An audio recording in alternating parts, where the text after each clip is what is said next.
अल्लाह सुब्हानहू व तआला हमें ख़ुद सिखा रहे हैं कि मेरे बंदो तुम रहम की दुआ मांगो, मग़फ़िरत की दुआ मांगो और कामयाब होने की भी दुआ मांगो, आसानियों की भी दुआ मांगो।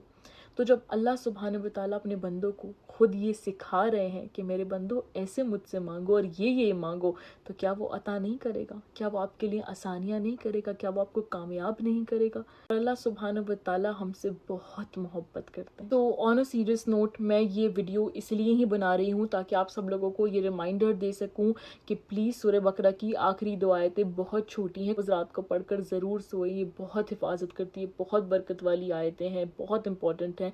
और इसमें जो ये दुआ है स्पेशली आयत नंबर 286 में, इसको ज़रूर याद कर लें और रोज़ नमाज के बाद या जब भी जितना भी हो सके। काफ़ी लोग पूछते हैं इसको कितनी बार पढ़ें, मैं कोई भी दुआ बताती हूँ तो पूछते हैं कि इसको कितनी बार पढ़े, इसको कितनी बार पढ़े। आप कितनी बार भी पढ़ें, आप 1 बार पढ़ें या 100 बार पढ़ें, आप यकीन के साथ पढ़ें। मैं बस इतना कहना चाहूँगी। अगर आप ये दुआ याद कर लेते हैं ना और इसे पढ़ते रहेंगे वैसे भी थ्रू आउट योर डे और हमेशा हमेशा, तो इंशाल्लाह देखेंगे आप कितनी आसानियाँ पैदा होंगी, कितने सारे आपके ऑलमोस्ट सारे ही गुनाह माफ़ हो जाएंगे और कितनी